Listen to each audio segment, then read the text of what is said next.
Nel Tigullio l'estate non sembra essere ancora finita, tra sole, bagni in mare e turismo, stabilimenti chiusi ma spiagge affollate, specialmente nei fine settimana. Portofino, l'iter per costituire il Parco Nazionale è rallentato. Il direttore dell'ente Alberto Girani auspica un cambio di passo nella regione per velocizzare la pratica e coglierne così le potenzialità. Credere nei giovani, investire nella cultura. Mariella Enoch ieri sera a Chiavari durante il convegno Caritas, la presidente dell'ospedale Bambin Gesù di Roma, invitata in occasione dell'incontro Etica, Cura, Economia. L'oratorio di San Bartolomeo della Ginestra a Sestri Levante sta per inaugurare una nuova stagione di incontri, attivo 5 giorni su 7, propone servizi di doposcuola, gioco e creatività con lo stile del fare famiglia. Ultime giornate per il pellegrinaggio diocesano in Giappone, ad Hiroshima la tappa più toccante del viaggio, il popolo nipponico si sta manifestando per la sua grande accoglienza e gentilezza. Buongiorno a tutti, ben arrivati al TG13. Ancora un fine settimana all'insegna del bel tempo, quello che riguarderà la regione Liguria, e con il bel tempo anche si affollano le spiagge del nostro litorale. Temperature calde, costumi da bagno, creme solari e tuffi in mare. Questo quadro sembrerebbe più estivo che autunnale. In realtà è quanto si può scorgere sulle spiagge del Tigullio anche in questi giorni. Siamo andati a Sestri Levante. Un ottobre caldo, quasi un'estate che non finisce. Sì, quest'anno è una stagione particolare, abbiamo una temperatura quasi estiva, ancora quasi alla fine di ottobre, cioè, vabbè, i villeggianti bagnati sono calati, però comunque abbiamo ancora tutta una stagione che si riesce a lavorare ancora. La stagione estiva com'è andata? Ci sono stati tanti turisti anche rispetto all'anno scorso? Sì, la stagione estiva è andata bene, forse qualcosina di meno rispetto all'anno scorso, però è andata molto bene.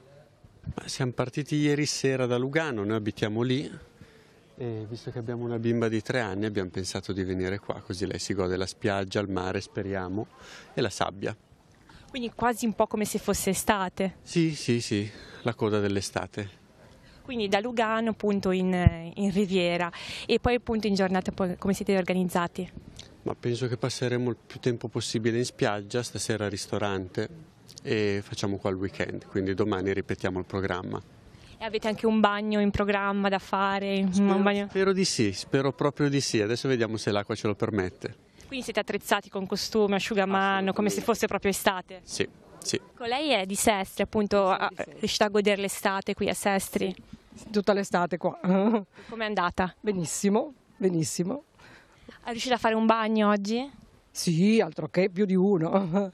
Quindi ottobre caldissimo, un po' come se fosse ancora estate, quindi bagno, spiaggia. Sì, bagno e spiaggia, sì, sicuramente sì. La focaccia, la pizza, quelle cose lì, mangiamo in spiaggia. Sta andando molto bene, soprattutto il weekend, c'è pieno di stranieri e si lavora ancora bene per il momento, finché regge questo tempo a noi va benissimo. Ancora tante persone che vanno in spiaggia, fanno il bagno. Fanno il bagno, sì, è ancora calda l'acqua, si sta bene. E vediamo anche dalla rete osservativa della rete Limete le temperature in queste ore, come detto temperature al di sopra delle medie stagionali. La massima registrata in questo momento dalle centraline della rete Limete è quella di Pezzonasca di Mocconesi, dove ci sono 25,3 gradi. Spiccano anche le temperature del litorale che oscillano tra i 24,8 di Rapallo, i 23,3 di Chiavari. Anche sulle alture avetane vediamo che la colonia di Mercurio è salita oltre i 20 gradi sia a Rezzo Aglio sia nelle zone più alte della Val d'Aveto. L'iter per la nascita del Parco Nazionale di Portofino in questo momento è rallentato, a dirlo il direttore dell'ente Alberto Girani, che auspica un cambio di passo della regione per velocizzare la pratica e sfruttare così le potenzialità del provvedimento. Sentiamo l'intervista di Andrea Capitani. Si sta discutendo e si sta attuando la legge nazionale che istituisce il Parco Nazionale di Portofino. A che punto siamo? Dunque siamo secondo me ancora un pochino indietro. Diciamo che nell'iter ligure manca ancora la parte secondo me più importante, che è quella del dibattito pubblico e della consapevolezza di quali sono le questioni in gioco. A mio giudizio è un'occasione imperdibile che rischiamo di perdere se non diventa questa scelta una scelta condivisa dai territori, dalle regioni e non diventa una nostra occasione di sviluppo. Quali punti di forza di questa nuova realtà che andrebbe a nascere? I punti di forza sono le relazioni nazionali. Noi siamo un posto, una località che viene colonizzata turisticamente e che si offre passivamente a tutte le grandi attività imprenditoriali esterne, vedi le navi da crociera, vedi le grandi catene di turismo, con situazioni appunto di colonizzazione a volte e quindi anche di disagio delle persone che abitano, che non decidono appieno la forma di turismo sostenibile.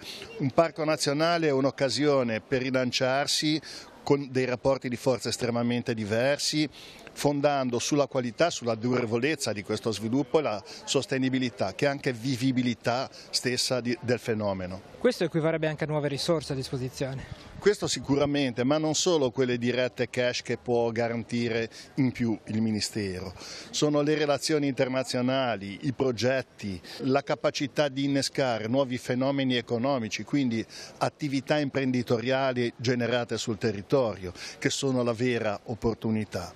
Chi dovrebbe innescare questo dibattito politico? È chiaro che il cambio di passo lo deve fare la Regione a questo punto, che deve indicare quali sono le sue idee di sviluppo su questo territorio. In un anno sono aumentate le imprese femminili e straniere, diminuite invece quelle giovanili. Valore aggiunto nella crescita, così come l'export e il focus di Confartigianato sulla filiera delle imprese in Liguria e sul contesto economico e burocratico che le circonda. Sono 119.463 le microimprese in Liguria, in crescita rispetto alle circa 118.000 di un anno fa. Rappresentano il 96,3% di tutte le imprese della nostra regione. La fotografia, secondo Confindustria, è in chiaroscuro. Le eccellenze imprenditoriali devono infatti fare i conti con molti ostacoli allo sviluppo. Veniamo ora alla pagina ecclesiale, vediamo sul sito di Radio Vaticana la presentazione della giornata mondiale per missionaria mondiale che è stata presentata questa mattina e che si celebra domani. La presentazione in sala stampa in cui si è richiamato il messaggio del Papa rivolto in particolare ai giovani. Il tema di quest'anno è infatti insieme ai giovani portiamo il Vangelo a tutti. Il Cardinal Filoni ha subito ricordato la voluta coincidenza e le prime parole della lettera messaggio di Papa Francesco che suonano come un gesto coinvolgente. Cari giovani, insieme a voi desidero riflettere sulla missione che Gesù ci ha affidato. Il tema sarà oggetto di approfondimento nella veglia missionaria diocesana che si celebra questa sera a Carasco alle ore 21 nella chiesa di San Marziano. La riflessione sarà portata da Don Paolo Bacigalupo che parlerà sul tema Imparare dalla missione. La veglia missionaria sarà trasmessa domani, domenica, alle 21:10 su Telepace 1 al canale 15. Credere di più nelle capacità dei giovani ed investire nella ricerca sono alcuni dei temi toccati da Mariella Enoch, presidente dell'ospedale Bambin Gesù di Roma, intervenuta ieri sera a Chiavari nel convegno diocesano organizzato dalla Caritas sul tema etica, cura e economia. Sentiamo. Lei ha detto che una delle priorità del vostro ospedale è la ricerca. Perché? Senza la ricerca non si può curare la malattia, non si può rispondere alle attese molto vive che ci sono e perché in fondo la ricerca è, come Rosmini diceva per la politica, è la più alta forma di carità. È anche un sostegno per tanti giovani, immagino. Lei incontrerà tanti giovani, quali sono le loro attese anche? I giovani sanno mettersi molto in gioco e se noi in loro esprimiamo fiducia, stiamo con loro, danno veramente il meglio di sé. I giovani hanno bisogno di essere stimati, di credere in loro, non di essere vecceggiati, coccolati, di continuare a dire non c'è lavoro, perché i giovani se lo sanno anche inventare il lavoro, sono molto bravi. Purtroppo molte famiglie sono ancora restie per mettere ai giovani esperienze diverse e un po' li costringono a una strada nella quale i giovani d'oggi non riescono più a credere e a percorrere. Lei ha detto anche un valore del vostro ospedale, la relazione. Ecco, come si sviluppa questo? A volte magari negli ospedali non sembra che ci si faccia molto caso. Perché alla fine si cura la malattia e non la persona. Allora si dice molto mettere al centro la persona, in verità si finisce col curare la malattia, una parte di malattia, la gamba destra o la gamba sinistra, ma la persona non la si vede e la persona ha bisogno invece di relazione. Per i bambini ne ha un particolare bisogno la famiglia ed è non tanto un raccontare le cose quanto ascoltare, condividere e fare dei percorsi insieme. La relazione di Mariella Enoch sarà trasmessa integralmente su Telepace sabato prossimo 27 ottobre al canale 15 alle ore 21:10.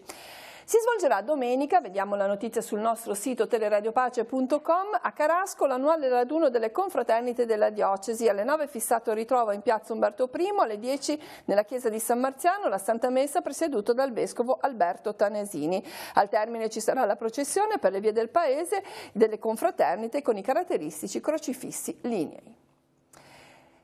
Sta per inaugurarsi una nuova stagione di attività all'oratorio parrocchiale di San Bartolomeo della Ginestra, Sestri Levante. La struttura da molti anni offre un supporto concreto alle famiglie che possono contare 5 giorni su 7 su servizi quali il doposcuola, i corsi di chitarra, il gioco e il laboratorio di creatività. L'impronta che gli animatori danno alle loro proposte è proprio quella di fare famiglia. Con la festa di Nostra Signora del Soccorso si conclude un'estate intensa per quanto riguarda l'attività della parrocchia di San Bartolomeo della Ginestra e dell'oratorio, ma non si ferma qui. Dopo la festa della Madonna del Soccorso partiranno un po' tutte le attività pastorali della nostra parrocchia e quindi parte il catechismo, tutti i vari momenti e poi ai primi di novembre ci sarà l'inaugurazione dell'oratorio invernale per tutti i ragazzi. Che attività verranno proposte? Quest'anno stiamo lavorando, ci stiamo preparando per un oratorio invernale esplosivo, nel senso tante attività tutti i giorni. Al lunedì faremo delle attività di oratorio di creatività, al martedì ci sarà il pomeriggio il doposcuola, il mercoledì il corso di chitarra per tutti i ragazzi e il giovedì ci riposiamo, il venerdì invece ci sarà il corso di chitarra e poi ci sarà il doposcuola tutto il pomeriggio dopo la chitarra e il sabato dopo il momento del catechismo, il momento dello stare insieme con i ragazzi, col gioco, la merenda fino al termine della giornata, quindi 5 giorni intensi. Quanti ragazzi ruotano attorno a questa realtà? Dipende da giornate, soprattutto per l'attività del teatro sono una cinquantina di ragazzi, mentre gli altri giorni un po' meno, forse un po' di più nella chitarra, però non è tanto il numero quanto è il desiderio di fare comunità, di fare famiglia. Loro sanno che tutti i giorni la porta è aperta, facciamo casa, facciamo famiglia nel nostro oratorio. Ad aspettarli, ad accogliere i ragazzi, gli animatori senza i quali questa attività non si potrebbe svolgere. Bravissimo, questo è importante e questa è la cosa, di fare squadra ma animatori di tutte le età, giovani, ragazzi e adulti.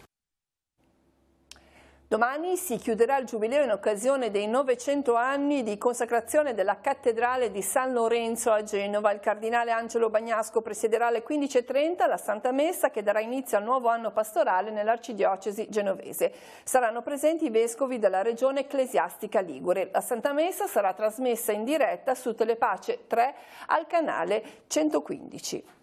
Sta per volgere al termine il pellegrinaggio diocesano in Giappone. Domani il gruppo guidato da Don Fabio Mazzino visiterà il centro storico di Kurashiki prima di trasferirsi a Tokyo, dove lunedì è in programma la ripartenza per l'Italia. Le giornate sono state intense e fitte di incontri. Particolarmente forte la visita sui luoghi dove furono sganciate le bombe atomiche nel 1945. La visita di Hiroshima è stato uno dei momenti più forti del pellegrinaggio diocesano in Giappone. Il Memoriale della Pace, inserito nel patrimonio dell'umanità dall'UNESCO nel 1996, richiama la barbarie della guerra e la sofferenza profonda di un popolo. Edificato nel 1915, il palazzo fu destinato ad ospitare la fiera commerciale della prefettura di Hiroshima. Il 6 agosto 1945 l'esplosione nucleare avvenne a pochissima distanza dalla struttura, che fu tra le poche che resistettero alla bomba. La costruzione è nello stesso stato in cui si trovava dopo l'attacco atomico e rappresenta un monito per l'eliminazione dell'arsenale nucleare e un simbolo di pace. Ho riflettuto sul fatto che di memoriali sparsi nel mondo ce ne sono tanti. Questo ci fa indurre a capire che l'uomo non ha ancora compreso il messaggio di pace che dovrebbe portare. Ed è la prima volta che in uno dei miei viaggi non ho fatto neanche praticamente una foto, quasi come se la giornata vissuta, le emozioni le volessi soltanto portare dentro di me. La tappa successiva del pellegrinaggio ha portato la comitiva Matsuyama. Qui i pellegrini hanno potuto calarsi nelle tradizioni locali anche indossando i caratteristici abiti giapponesi. Il clima degli incontri vissuti nei giorni trascorsi sulla penisola nipponica è fortemente caratterizzato dall'accoglienza e gentilezza della popolazione locale. Stamattina che siamo partiti dal Ryokan, che è il tipico albergo giapponese, ci siamo trovati tutto lo staff al completo con il loro bellissimo vestito tipico che ci ha salutato, anche quando siamo arrivati ci ha accolto in maniera molto calorosa ed è stato chiaro che erano contenti di averci loro ospiti. Il modo di fare non so se fa parte della loro cultura o se è qualcosa di innato dentro. Un sorriso spontaneo, uno sguardo accogliente e una stretta di mano.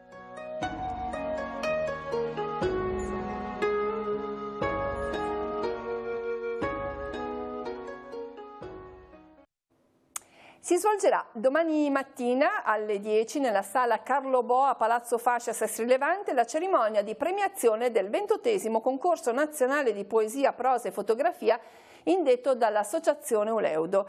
4 le sezioni del premio per opere in versi e in prosa sia in italiano che in genovese e per la prima volta quest'anno una per la fotografia. Iniziativa questa messa in campo con la partecipazione dell'Associazione Sestrese Carpe Diem Fotografi. Ora sfogliamo le pagine dei quotidiani, poi tutte le ultime notizie dalla redazione e le notizie degli aggiornamenti.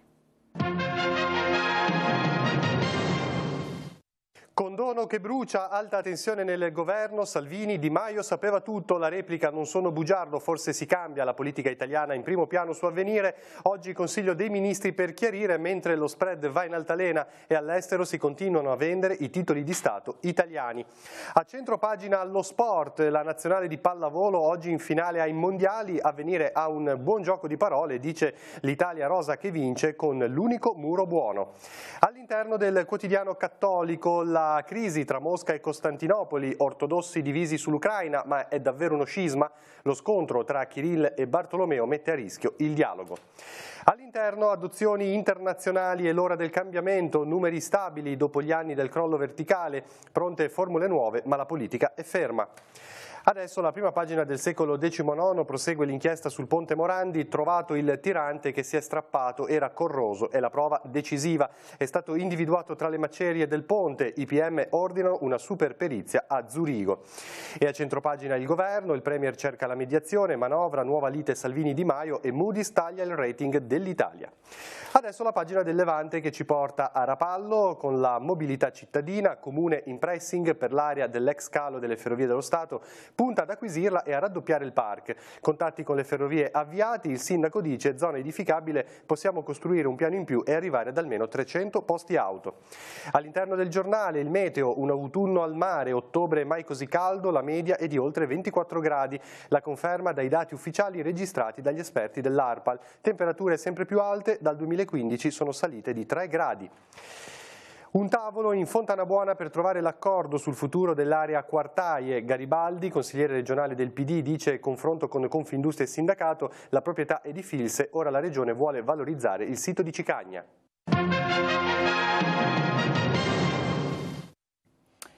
Parliamo di un'iniziativa benefica a sostegno degli sfollati del Ponte Morandi a Genova. Vediamo la notizia sul sito. L'associazione L'Agorà di Lavagna ha raccolto 500 euro con l'iniziativa Insieme si può. Organizzata ai primi di settembre, la cifra sarà devoluta agli sfollati di Genova. Il centro di raccolta degli aiuti, Angeli Desena, Siamo Tutti Piastrine, si è occupato della distribuzione dei prodotti acquistati, individuati grazie alle richieste che vengono coordinate dai volontari del centro.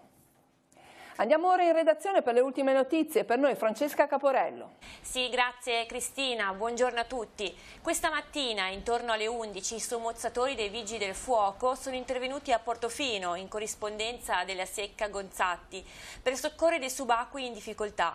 Uno dei ragazzi del gruppo di 12, residente a Bolzano durante la fase di risalita, ha perso una pinna e per motivi in via di accertamento è risalito appunto troppo velocemente dalla profondità di 20 metri, saltando tutte le fasi di decompressione e la corretta velocità di risalita. I sommozzatori dei Vigili del Fuoco che si trovavano in zona sono prontamente intervenuti, stando a bordo il ragazzo e somministrandogli ossigeno. Nel frattempo sono partite le ricerche del resto del gruppo, che nei momenti dell'emergenza si erano isolati fra loro. Recuperati tutti, compreso gli istruttori del diving, ad uno di essi è stato somministrato ossigeno perché è in stato confusionale e in affanno. Il subacqueo, in difficoltà, è stato condotto al porticciolo di Santa Margherita, dove lo attendeva l'automedica del 118, e poi ancora dai carabinieri. Un 36enne di Santa Margherita Ligure e un 40enne di Chiavri sono stati denunciati dai carabinieri per ricettazione. Grazie al sistema di videosorveglianza del comune e di alcuni privati di Santa Margherita Ligure, i due sono stati identificati alla guida di un motociclo rubato nei giorni scorsi. Il mezzo è stato restituito al proprietario. Dalla redazione è tutto, ripasso la linea allo studio, a te Cristina. Grazie, uno sguardo ora alla nostra programmazione serale. Telepace trasmetterà questa sera il concerto Pace e Bene proposto dal gruppo vocale e strumentale Antares in occasione della festa di San Francesco. Il coro si è esibito nella chiesa dei Frati Cappuccini di Viale Tappani a Chiavari, accompagnando momenti di riflessione sulla vita del poverello d'Assisi proposta da padre Gabriele Ambu. Ad esibirsi anche la corale parrocchiale San Quirico e Montepegli di Rapallo, diretta da Loredana Oricelli, che ha suonato anche la chitarra classica. Al flauto traverso Elisabetta Dussoni e Margherita Melchionne alla chitarra acustica, Matteo Scarroni alla tastiera, Daniele Danieri. L'appuntamento dunque è questa sera alle 21:10 su Telepace 1 al canale 15. Stiamo vedendo alcune immagini. Il nostro telegiornale invece torna alle 19:15, 20:30, 22:45 con Tigullio Oggi. Grazie a tutti dell'attenzione, buon proseguimento di giornata e buona domenica.